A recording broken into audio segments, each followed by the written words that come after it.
എൻ്റെ ഞാന് സാറ് സൂചിപ്പിച്ച പോലെ 12 വർഷങ്ങൾക്ക് മുമ്പ് ഞാനിവിടെ വരികയും ഈ പ്ലാന്റ് ഉടമ എന്നെ ഈ സ്ഥലം എല്ലാം കൊണ്ട് കാണിക്കുകയും പ്ലാന്റിന്റെ വിശദമായ വിവരങ്ങൾ എന്നെ മനസ്സിലാക്കി തരികയും ചെയ്യും.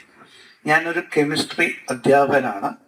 എൻ്റെ ഗവേഷണം രാസവസ്തുക്കൾ അന്തരീക്ഷത്തിൽ വരുത്തുന്ന, പ്രകൃതിയിൽ വരുത്തുന്ന മലിനീകരണങ്ങളെ കുറിച്ച് പഠിക്കുകയും ഗവേഷണ പ്രബന്ധങ്ങൾ തയ്യാറാക്കുകയും ചെയ്യുന്ന ഒരു വ്യക്തിയാണ് ഞാൻ.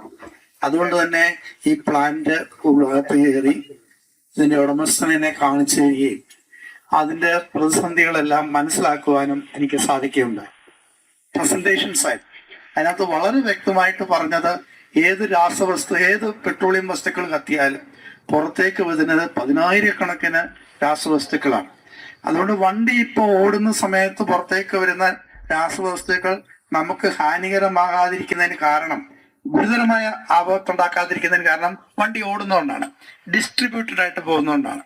ഏതെങ്കിലും ഒരു പ്രദേശത്ത് പെട്രോളിയം ഉൽപ്പന്നങ്ങളുടെ കത്തുമ്പോൾ തുടർച്ചയായി അന്തരീക്ഷത്തിലേക്ക് രാസവസ്തുക്കൾ വരികയാണെങ്കിൽ ഉണ്ടാവുന്ന ഭവിഷ്യത്തുകൾ ഗുരുതരമാണ്.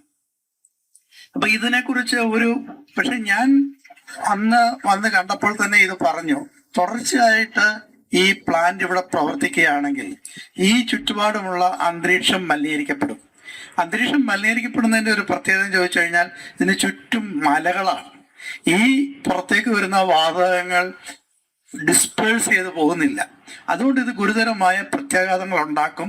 ഈ പ്രദേശത്ത് ഇത് മാറ്റണമെങ്കിൽ അതിന് ജനകീയ പ്രക്ഷോഭണം ഉണ്ടായാലേ ഒക്കത്തുള്ളൂ എന്ന് ഞാൻ പറയുകയുണ്ടായി. കാരണം ഇന്ന് 12 വർഷങ്ങൾ കൊണ്ട് സംഭവിച്ചതായ കാര്യം, ഇവിടുത്തെ ജനങ്ങൾ അന്തരീക്ഷ മലിനീകരണത്തിന്റെ ഫലമായി ഗുരുതരമായ ആസ്മ പോലുള്ളതായ മറ്റു അനവധി അസുഖങ്ങൾക്ക് വിധേയരായിക്കൊണ്ടിരിക്കുകയാണ്. അപ്പോൾ ഇത് ശാസ്ത്രീയമായി പഠിക്കുകയും ഇതിന്റെ ഒരു സ്ഥലത്തു നിന്നുള്ള ഉൽപാദനം നിർത്തലാക്കുകയും വേണം. അല്ല എങ്കിൽ ഇത് ഈ പ്രദേശത്തെ ജനങ്ങളെ നിത്യരോഗികളാക്കും. ഈ നിത്യരോഗികളാക്കാതെ ഇതിനെ മാറ്റണമെങ്കിൽ, അതിന് ശാശ്വതമായ പരിഹാരം വേണമെങ്കിൽ ഈ പ്ലാന്റ് അവിടുന്ന് മാറ്റിയേ പറ്റൂ. അപ്പോൾ കടപ്രയിലെ ജനങ്ങൾ കഴിഞ്ഞ 13 വർഷമായി നടത്തി വരുന്ന സമരത്തിന് ഐക്യദാർഢ്യം പ്രകടിപ്പിക്കേണ്ടത് എന്റെയും എന്റെ സഭയുടെ ഉത്തരവാദിത്വമായതിനാലാണ് CSI സഭയുടെ ബിഷപ്പ് ഡോക്ടർ മലയിൽ സാബു കോശിച്ചെറിയാൻ ഇവിടെ വരികയും കൂടെ 5 അച്ഛന്മാരിവിടെ വരികയും ഈ സമരത്തിന് സകല പിന്തുണയും പ്രഖ്യാപിക്കുകയും ചെയ്യുകയുണ്ടായി. ഇത് സഭയുടെ ഒരു കമ്മിറ്റ്മെന്റിന്റെ ഭാഗമാണ്. ഞാൻ പലപ്പോഴും പറയാറുള്ളത്, വികസനം വേണം, പക്ഷെ വികസനം ജനങ്ങളെ ത്വരിതത്തിലാക്കിക്കൊണ്ടുള്ള വികസനമല്ല നമുക്ക് വേണ്ടത്. വികസനം വേണം, വികസനം കാലഘട്ടത്തിന്റെ ആവശ്യമാണ്. ഇൻഫ്രാസ്ട്രക്ചർ ഡെവലപ്പ് ചെയ്യണം. പക്ഷെ ഈ ഇൻഫ്രാസ്ട്രക്ചർ ഡെവലപ്പ് ചെയ്യുകയും വികസനം എന്നൊക്കെ പറയുന്നത് ജനങ്ങളെ ത്വരിതത്തിലാക്കിക്കൊണ്ടുള്ള ഒരു വികസനം ആവരുത്.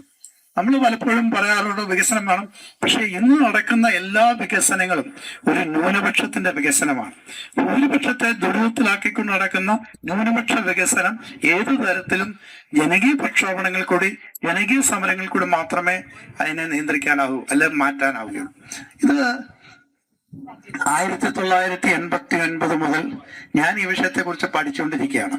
ഇതിന് ഇങ്ങനെ നടന്നതായ ദൈവത്തിന്റെ ദാനങ്ങളായ മണ്ണും ജലവും വായുവും അത് അനുഭവിക്കുവാൻ എല്ലാവർക്കും അവകാശമുണ്ട്. അത് കിട്ടാതെ ഒരു മനുഷ്യൻ അത് മലിനീകരിക്കുവാൻ ആർക്കും ആവശ്യമില്ല. അത് മലിനീകരിക്കുന്ന പാപമാണെന്ന് ഞാൻ കരുതുന്നു.